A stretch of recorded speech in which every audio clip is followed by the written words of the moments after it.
হরে কৃষ্ণ বন্ধুরা, আজকে আমি চলে গিয়েছিলাম কলেজে। তো তাই সকালবেলা আমি উঠে চলে আসলাম রেডি হয়ে কম্পিউটার ক্যাম্পাসে এন্ট্রি দেওয়ার জন্য। ওখানটাতে 2 ঘন্টা বসে থাকার পরে কিছু খেয়ে দিয়ে আমি 1টার দিকে বেরিয়ে গেলাম কলেজের পথে। দেখো এখন আমরা টোটোতে উঠে পড়েছি, আর টোটোতে যেতে যেতে দেখিয়ে দিই আমাদের এখানটাতে একটা নতুন হসপিটাল হয়েছে, যেখানে পরিষেবাটাও আপাতত সুন্দর দেয়। আর এই সাইডে দেখো মাঠটাকে দেখিয়ে দিলাম, কারণ প্রচুর বৃষ্টি হয়েছে। সেটা আপাতত একটু রোদ দিয়েছিল বলে সকালবেলার দিকে একটু জলটা শুকিয়েছে, না তো রাত্রিবেলা প্রচুর বৃষ্টি হয়েছে। তোমাদের ওই দিকে কেমন বৃষ্টি হচ্ছে সেটা আমাকে কমেন্ট বক্সে জানিও। তো আমি এখন যাচ্ছি কলেজের দিকে। দেখো আমি কলেজে চলে এসেছি। কলেজে এসে কিছুক্ষণ ধরে ফ্রেন্ডদের জন্য ওয়েট করেছিলাম, করার পরে আমিও 3তলায় চলে গিয়েছি, একেবারেই ওপরে। 3তলা আসার পর একটা রুমে বসেছিলাম, যেখানটাতে আমাদের ক্লাস হওয়ার কথা ছিল। তো আজকে যেহেতু একটা স্যার আসেনি, তাই যারা অনার্স যারা পাস তাদের সবাইকে একসঙ্গে ক্লাস করাবে।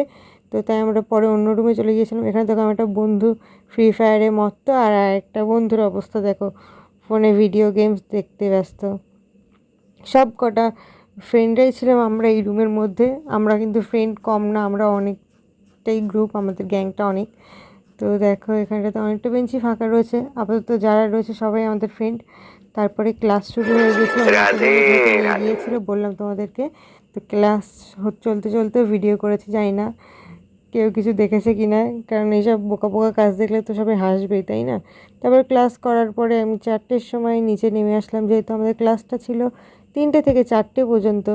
কি বোরিং অবস্থা, জানো না, লিখতে লিখতে হাত ব্যথা করছিল, কারণ স্যার বলছিল প্রচুর স্পিডে। সে যাই হোক, তারপর দেখো রাস্তায় প্রচুর জ্যাম। এই জ্যাম ছাড়িয়ে আস্তে আস্তে আস্তে আস্তে আমাদের জীবন কালি হয়ে গিয়েছিল। তো যে কোনোভাবে কষ্টের মধ্যে দিয়ে স্ট্রাগল করতে করতে চলে আসলাম আমরা আবার ক্যাম্পাসে। তো আমাদের ক্যাম্পাসটা দেখিয়ে দিচ্ছে একদম পুরো রোড সাইড থেকেই। তো তোমরা চাইলে ভর্তি হতে পারো, এখানে খুব সুন্দর শেখায় যারা এই বসিরহাটের আশেপাশে থাকো। তো আমি বলছি যে এই একটা সংঘ রয়েছে যার নাম হিমাচল সংঘ, তার দোতলাতেই শেখায়। আর তার পাশেই রয়েছে একটা মন্দির, যেখানটা শিব ঠাকুরের মন্দির আগে ছিল, সেটাকে ভেঙে আবার পুনরায় সুন্দর করে করা হচ্ছে। তো ঠিক এই পাশ দিয়ে একটা সিঁড়ি চলে গেছে, এই সিঁড়ি দিয়ে আমরা উঠবো। এখানে জুতোটা খুলেই আসতে হবে, কারণ ওপরের দিকে জুতো পরে যাওয়া নিষিদ্ধ। তো জুতো খুলে আবার চলে আসলাম উপরে সাইডে। এখানে দেখো ম্যাম গাছ বসিয়েছে, অনেক কিছু খুব সুন্দর সুন্দর গাছ। দেখো আমি ওখানে এন্ট্রি দিয়ে আমি আবার বাড়ি চলে এসেছিলাম।